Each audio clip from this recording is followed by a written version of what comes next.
Hi everyone. What's up, y'all? How's it, guys? Hola, Wafit. Hi, guys. Hello, hi. Sanbona, guys. Welcome Welcome to the Power Space. to the pause. Welcome to the Power Space. Hi everyone. Hi everyone. Welcome to the Power Space. Hi guys, my name is Bundle and best describe my name. I am the bundle of all jazz, and if you ask for my ID, my name is Untatile Sepeng. Welcome to the YMCA Power Space podcast. And as you know, we always have guests and we're always international, so we have guests from Hong Kong. Welcome, please introduce yourself. Hi, I'm Sanya, and I'm studying in the University of Hong Kong. And this is my first time joining a YMCA program and my first time visiting South Africa. That's beautiful. How are you finding South Africa so far? I think the weather was the most difficult thing to adapt to because it's really cold. But other than that, I really love the people, the laughter here, and the culture, as well as the food. Okay, please paint a picture for us of how, if maybe I get to visit to Hong Kong, what are the spaces that I should visit more that you think will introduce me to the culture of Hong Kong? We have a place called Tai O in Hong Kong, and it's a fishing village. So in that place, we usually sell some dried fish products, and sometimes we add it into soup. And I think it's a really good introduction to the local food that we eat. And other than that, I think the Peak would also be a nice place to visit because over there you can get a really nice view of the Victoria Harbour and also the scenery of skyscrapers and also the ocean. Okay, you mentioned that you're a student, so can you please maybe tell us more about what you're studying and how that led you to having to travel with the YMCA program? I study English literature and comparative literature for my undergraduates, and in the program I did a lot of theories on colonialism and also gender and race studies. And over the course of my bachelor's degree, I also read some books written by abolitionist literature. And I think South Africa is a place that is very rich with the history of colonialism and also post-colonial theories. So, but then just learning through books is kind of like I'm separated from the people who actually experience this. So I think joining this tour would actually allow me to have conversations and ask questions with people and to kind of deepen my understanding on the subject. Speaking about questions, do you have any questions that you would like to know more about South Africa that you have wanted to ask and you didn't get the answers for? I think it would be the racial dynamics because from what we have heard, there are a lot of communities that are still predominantly white, and but then just from my observation, it seems like people of different races do get along nowadays. But I think my question, like the reason why I asked this question is because Christianity has like colonial history, but then it seems to also play a very important role in uplifting South Africans, especially in the gospels or hymns you sing. So I think it would be nice to just see how you guys view your relationship with like religion and also with white. I think as many people would say, South Africa is a rainbow nation. So we are an inclusive country to a point where sometimes it is very difficult to understand the next person because you are exposed to so many cultures and so many beliefs, and maybe that is where the barrier is between the racial comparison between skin or maybe between beliefs, because we do have the religion of Muslim, we do have the religion of Christianity and many other religions, because South Africa as a whole, or we as South Africans, we mostly believe that we are open to anything and everything, to learning more about other people and not close off ourselves to the different languages that we have, because we do have 12 official languages now. There were 11, but now they are 12 because they added the sign language into that. So yeah, that's what is happening. Thank you. Yeah, I'm glad that you are enjoying South Africa. Just unfortunate that you visited us when the weather is so cold. We have nice summer. Our summer is so hot and very nice. Yeah, hope you enjoy your stay and have fun. Yeah, thank you.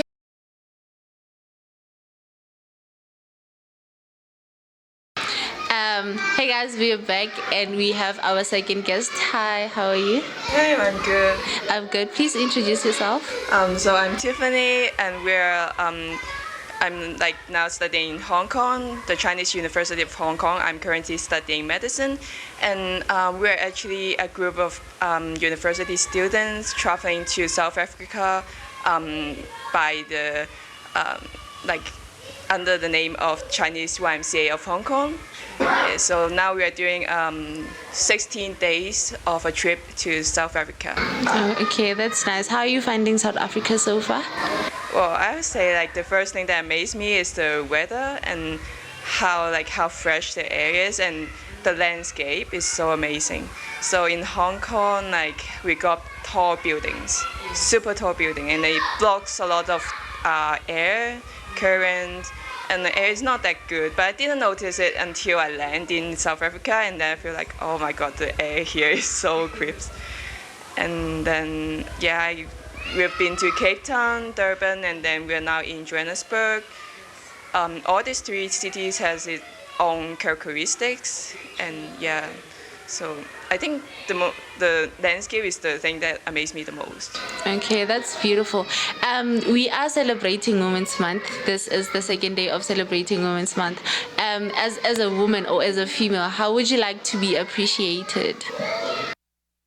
I think first of all, I would like to be respected as a woman and as a human being.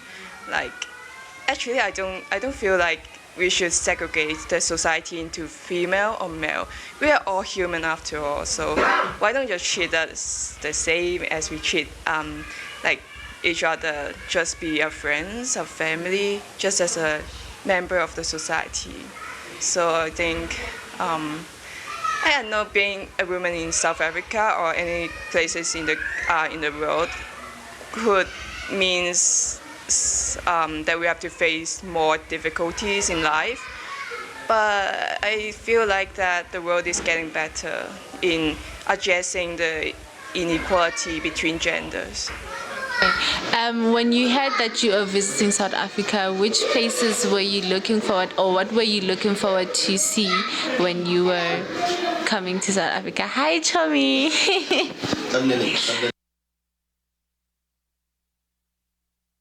Well, I would say two things. First is the landscape, because I really like the wildlife and the feel here. But the other aspect is the history. A few moments later. Sorry about that, guys. You can carry on. Sorry.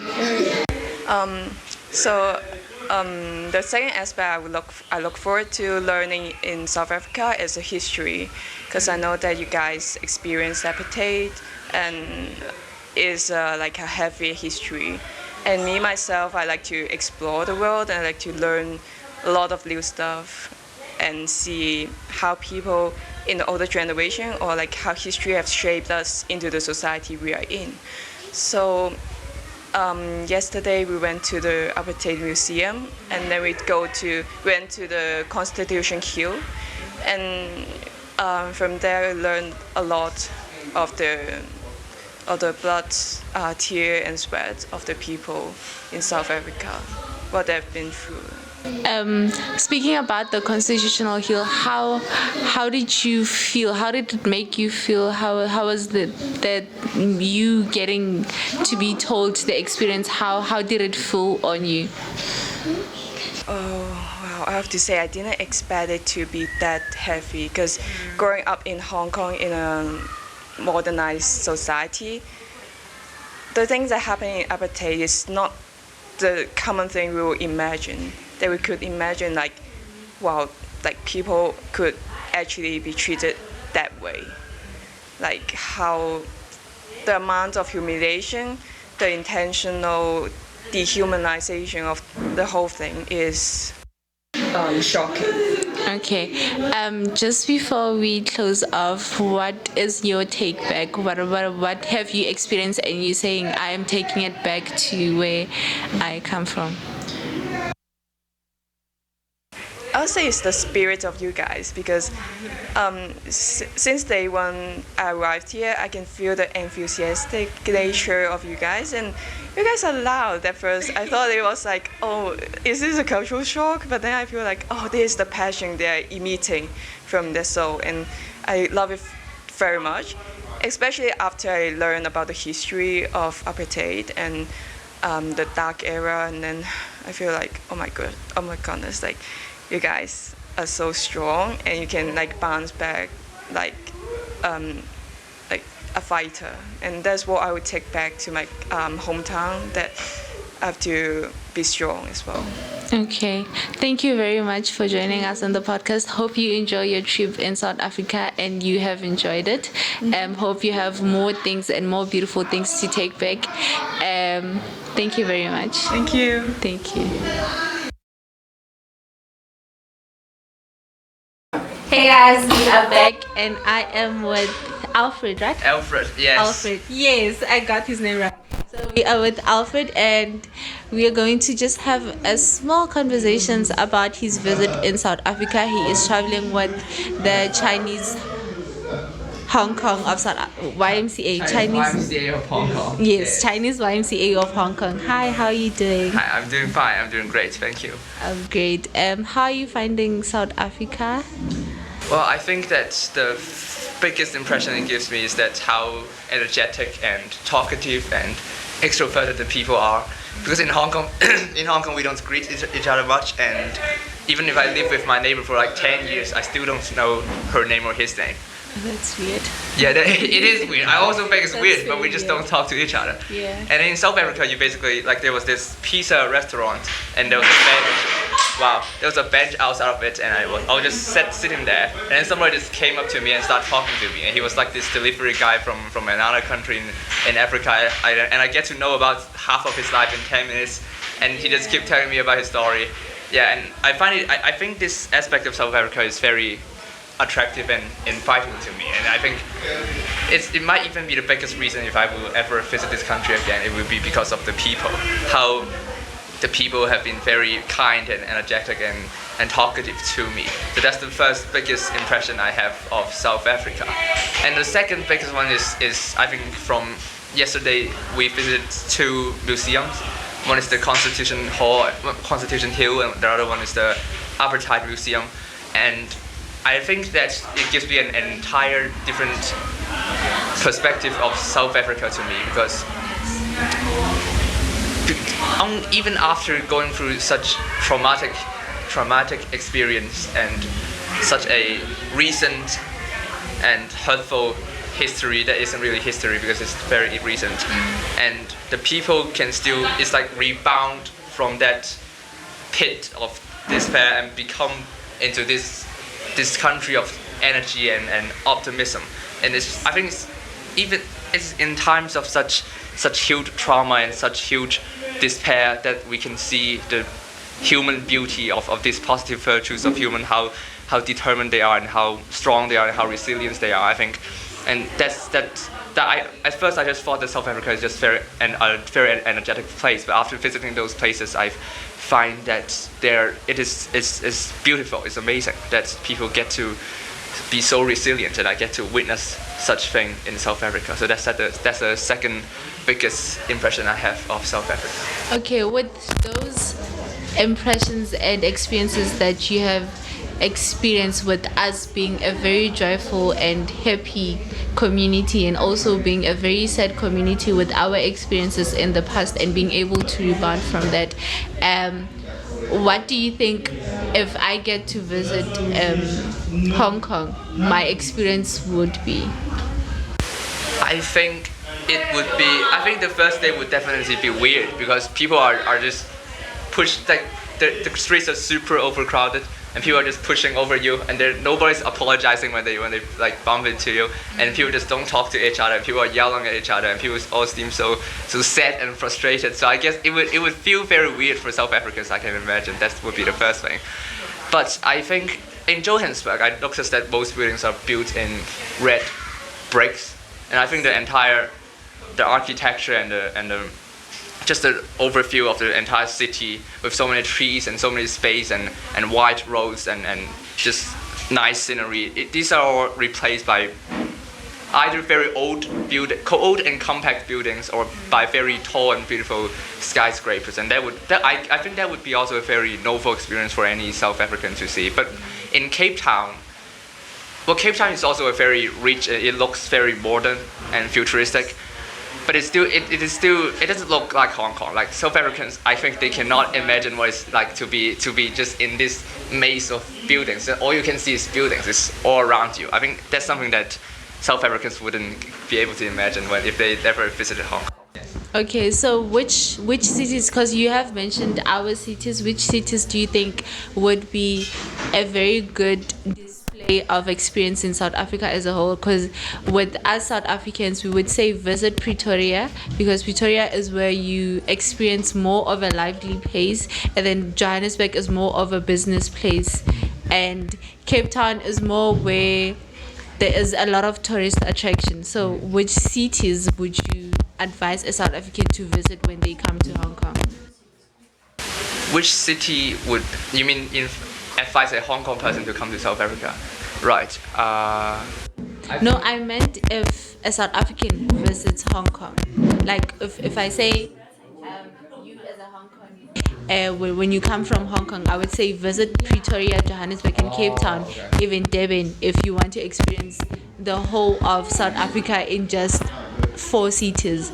So which places would you advise one from South Africa when they visit China or Hong Kong to experience the whole feeling of what it means, or to be living in Hong Kong? Yes. Right.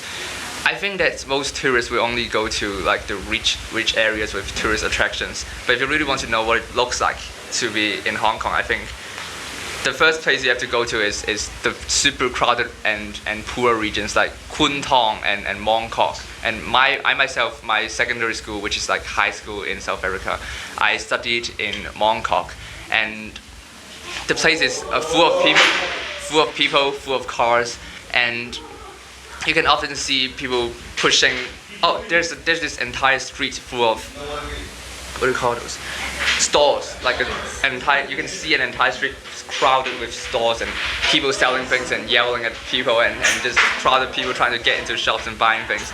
And I think that's a very good experience of what it's like to live and just trying to buy something for yourself in Hong Kong. And Mong Kok it had some modern and rich, well, not very rich, modern shopping malls for you to like try, like, okay, what do normal Hong Kong people eat? Because our price level is higher than that in South Africa. So what they eat will be, in other regions it will be super expensive. In Mong Kok it's also expensive, but not expensive. But the food that you eat there, you will see that you can eat like any food from any country. Like you can eat Japanese food, Thai food, just in one court, one floor. And Mong Kok is exactly the kind of place for you to get like all types of food in just one place. And you don't even know what's Hong Kong food anymore, because it's just mixed up with all kind of different cultures. And yeah, and in Mong Kok there are also many cha chan tang. It means, if you directly translate it, it means tea restaurants, but we don't drink tea inside. It's like, that's the most traditional type, not traditional, most common and Hong Kong type of food. Like for example, we have like instant noodles. Normally you don't serve it in a restaurant, but we have a very famous dish for breakfast. It's called 沙爹牛肉公仔麵. Say again. 沙爹牛肉公仔麵. 沙爹is a sauce. 牛肉is beef. So it's beef instant noodle, and then combined with scrambled eggs, which is too oily for anyone not in Hong Kong, and also a piece of ham. So that's like the classic type of breakfast in Hong Kong, and that you can only eat that in cha chan tang, tea restaurant. Yeah, I think that's a good suggestion for any South African that are going to visit Hong Kong. Okay, now I can't wait to get to Hong Kong. I just want to be there and experience the food. Thank you very much for visiting South Africa. I hope your experience is blissful and it's very nice. Thank you again for joining on the podcast. You're welcome. Thank you.